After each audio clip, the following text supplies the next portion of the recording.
Hello, CNN 10 family. Wonderful Wednesday to you. I'm Coy Wire. Thank you for making us part of your day. Only 550 more seconds left in this show, so let's make the most of them and let's go. Now we start with some concerning moments for the people of Japan. On Tuesday, Japan urged its residents to take shelter after North Korea fired a ballistic missile over the country for the first time in 5 years and without warning. The action prompted immediate backlash from neighboring South Korea and allies around the world. The missile is a potentially dangerous escalation of recent weapons tests by the Kim Jong-un regime, which governs North Korea. The country has been conducting a lot of missile tests. There have been 5 launches in the past 10 days, and Tuesday's launch marked their 23rd missile test this year. There were no reports of damage, but the unannounced missile triggered a rare nationwide alert system in Japan. Experts say that Tuesday's launch could be the start of more intense actions from North Korea. The president of South Korea said that North Korea will have to, quote, pay the price for their actions, but the ability to punish North Korea is limited because of resistance from China and Russia. Next up, we'll go to the country of Somalia, where families are wondering when or if their next meal will come. The East African nation is facing tremendous drought, and the effects have been devastating. While the threat of famine looms with extreme scarcity of food, people are already starving. Parents and children are having to journey 2 hours at times just to get fresh water to drink. Half the population need humanitarian assistance. All this is happening while Somalia still hasn't even fully recovered from the last regional drought in 2017 or from the devastating effects of the COVID-19 pandemic. More for us now from CNN international correspondent Larry Madowo. This is what I'm hearing from every Somali official I've spoken to and every aid worker there. This is one of the worst droughts they have ever seen, and the effects are heartbreaking. But with so much else happening in the world, suffering Somalis can get forgotten. Right now, about half of the population in Somalia need humanitarian assistance, and it could get worse. The country's gone 2 years without rains and is experiencing its worst drought in 40 years. Aid agencies say around 7 million Somalis are projected to face food insecurity. Even animals struggle to survive. But it's not just supplies at home that are an issue. The battle against the armed group Al-Shabaab makes delivering aid hard. And the war in Ukraine has sent food prices soaring. But help is coming. More than 70% of the $1.4 billion in aid for Somalia has been raised, mostly by the US. And just this month, Ukraine pledged 50,000 tons of wheat to both Somalia and Ethiopia, much like this shipment which docked in Djibouti last month. Somalia was already suffering from the impacts of the global pandemic, but add to that the effect of Russia's invasion of Ukraine on food supplies, but especially this severe drought has brought the country to the brink. The situation is so desperate that if nothing changes, more people could die. That is why that funding they're looking for will be so critical. Larry Madowo, CNN, London. 10-second trivia. In carpentry, what term means to cut a sloping angle that is not 90 degrees? Inlay, counterbore, crosscut, or bevel? If you said bevel, put your hands up. You are right. We are thrilled now to introduce you to one of our CNN heroes, Nora El-Khoury Spencer. She's closing the opportunity gap by training women for careers in construction and helping them build new lives. Her nonprofit, Hope Renovations, offers free programs preparing women with the skills and certifications they need to find high-paying jobs in construction. I wasn't a handy person growing up.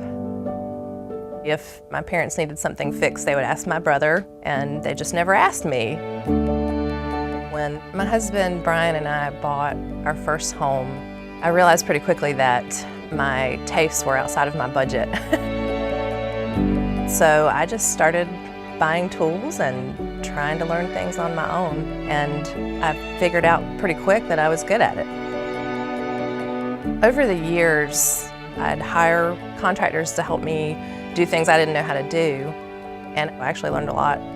And then it hit me that I had never met another woman. In my mid-30s, I decided to go back to school and get a master's in social work. I was doing a field placement in a homeless shelter, working with women who needed a good living wage paying opportunity. And I would talk to them about jobs in this industry. And their reaction was always, no one's ever taught me any of that stuff. It's a man's job. And I realized there's an opportunity gap. That's a gap I can help fill. We're going to talk about roof framing and putting the sheathing on the roof today. So we're going to go ahead and plan that out. Hope Renovations, we offer a 10-week pre-apprenticeship program. They learn safety, tools and materials, blueprint reading, construction math. Have you got all that?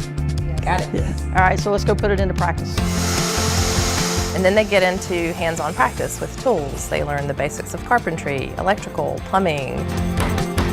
It's a lot of work. We're going to figure out where our bird's mouths are going to go. Our program is totally free. We've had single moms, women in recovery, women who are just recareering. All kinds of different people coming together and finding a shared excitement. Our program is actually solving two problems at once.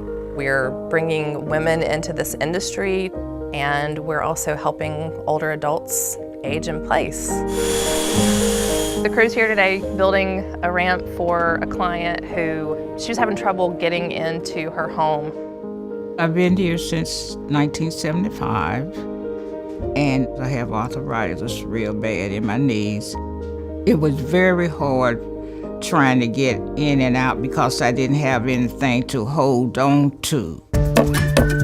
We're able to bring the trainees out onto job sites with our construction team so they can get their hands dirty, they can practice their newfound skills. This is where it gets fun. So they're giving back while they're learning. That's really a win-win. If we don't see women out there doing this, other women, they'll never see this as an opportunity. So that's a big part of what we're trying to do here. And they just act like they having fun doing it. I want to thank y'all for all your help and all your beautiful smiles. I'm so grateful just to know that there's some people out here that cares. And I won't ever forget all you women. I tell anybody, you want to see a ramp built, come to my house. I'll tell you who built it. When you're out there, you get to watch something come together that you built. Wonderful. Does that feel like it's going to work for you? Yes. Great. This is awesome. There's just such a feeling of accomplishment. We're providing hope to the people that we serve. That's a lot of lives changed. I love that part of it. We're helping them renovate their lives.